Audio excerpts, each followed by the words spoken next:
جب تک رسول اللہ صلی اللہ علیہ وسلم مکہ میں تھے کبھی بھی کسی واقعہ میں بھی یہودیوں کا ذکر نہیں ہوا، لیکن جب رسول اللہ صلی اللہ علیہ وسلم مدینہ گئے تو وہاں پہلے سے یہودی آباد تھے۔ اب کویسچن یہ ہے کہ مدینہ میں اتنے زیادہ یہودی آئے کہاں سے؟ کیونکہ یہودیوں کو 1000 سال پہلے سے پتہ تھا کہ بہت جلد مدینہ اور اس کے آس پاس ایک پیغمبر آنے والا ہے۔ آج سے تقریباً 70 سال پہلے 3 عربی شیفرز فلسطین کے پہاڑوں میں گم پھر رہے تھے کہ اچانک ان کو دور سے پہاڑ میں ایک غار دکھائی دیتا ہے۔ وہ اس غار کے اندر جاتے ہیں اور اس غار میں دیکھتے ہیں وہاں 2 جار پڑے ہوئے ہیں۔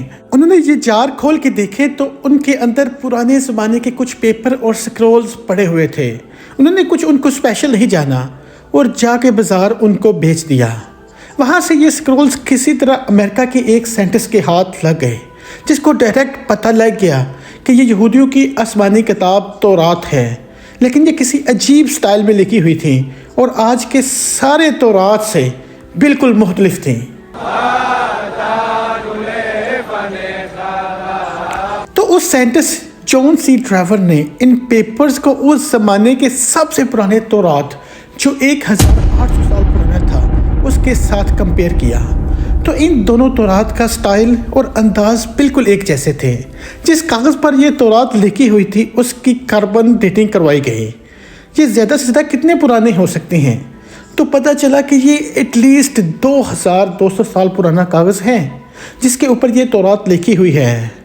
اس کا مطلب کہ یہ جو تورات ہے جو فلسطین سے ایک عام سے عربی شیفرڈ کو ملے تھے، یہ دنیا کے سب سے پرانے تورات میں سے ایک ہے۔ ایون حضرت عیسیٰ علیہ السلام کے آنے سے بھی پہلے کے ہیں۔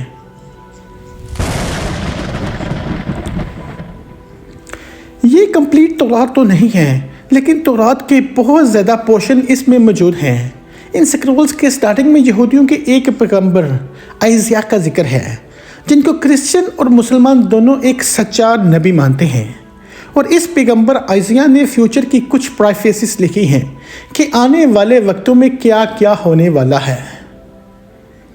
پہلی پروفیسی یہ تھی کہ بخت نصر بیبلون کا بہت طاقتور بادشاہ، جس نے ہزاروں سال پہلے یہودیوں کی بالکل ہٹلر کی طرح تباہی پھیر دی تھی۔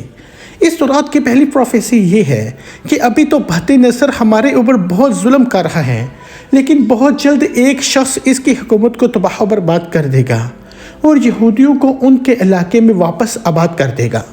یہ پروفیسی اس تورات سے بھی 300 سال پہلے پوری ہو چکی تھی، سائرس دا گریٹ کی شکل میں، جو ایران کا ایک بہت طاقتور بادشاہ تھا، جس کو آج بہت زیادہ ماڈرن اسلامک اسکالر ذوالقرنین سمجھتے ہیں۔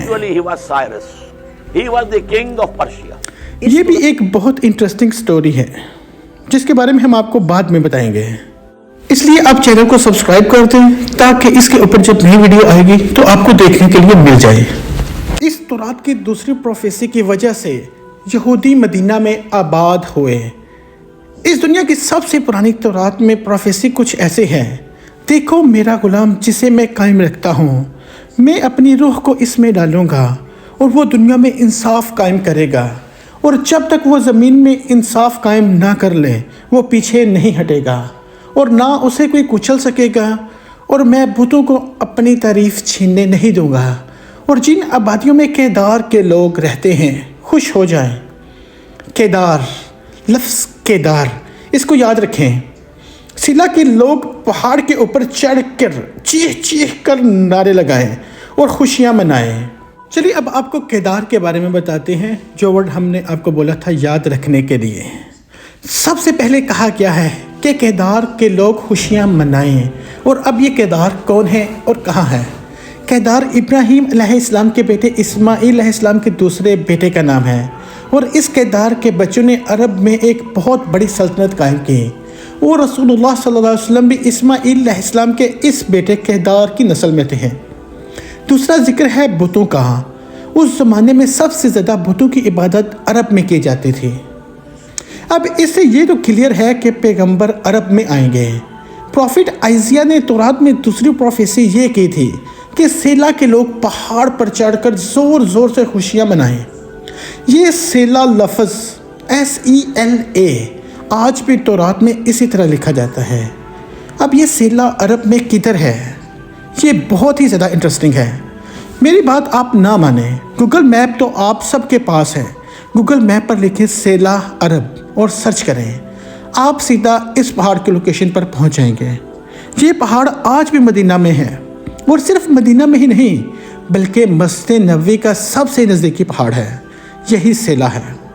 مسجد نبوی سے یہ پہاڑ صرف 500 میٹر دور ہے، کلومیٹر بھی نہیں، صرف 500 میٹر۔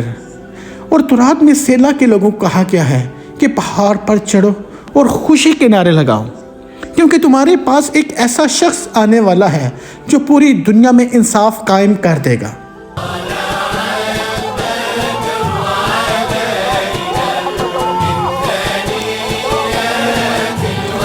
اور یہ سب کچھ تورات میں یہودیوں کو پہلے ہی بتا دیا گیا۔ یہودیوں کو اس بات کا پورا اندازہ تھا کہ بہت جلد مدینہ میں ایک پیغمبر آنے والا ہے، اور آہستہ آہستہ بہت سارے یہودی فلسطین سے مدینہ اور اس کے آس پاس شفٹ ہونا شروع ہو گئے کہ کاش ہم اس پیغمبر سے مل سکیں۔ اور ایک دفعہ تو یہودیوں اور رومن امپائر کی وار کے وقت بہت زیادہ یہودی مدینہ اور اس کے گرد جمع ہونا شروع ہو گئے، اور خیبر کو جو مدینہ کے سب سے قریب سٹی سمجھی جاتی تھی اس کو اپنا ہیڈ کوارٹر بنا لیا۔ مدینہ کے عرب یہودیوں کے نالج اور ان کے بزنس کرنے کے طریقے سے بہت زیادہ امپریس ہوئے، جیسے آج بھی پوری دنیا یہودیوں کے انٹیلیجنٹ اور بزنس کے طریقے سے بہت امپریس ہیں۔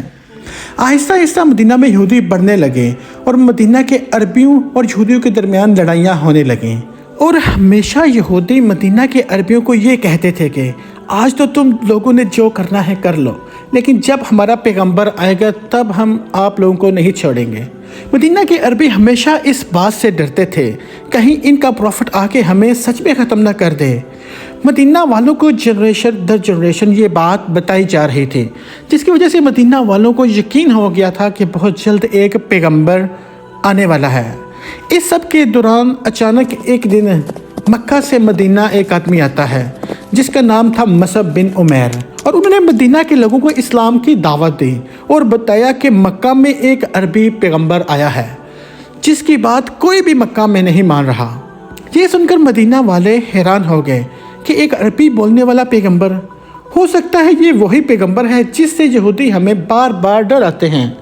تو مدینہ والوں نے ڈائریکٹ دنیا میں سب سے پہلے اسلام قبول کرنا شروع کر دیا۔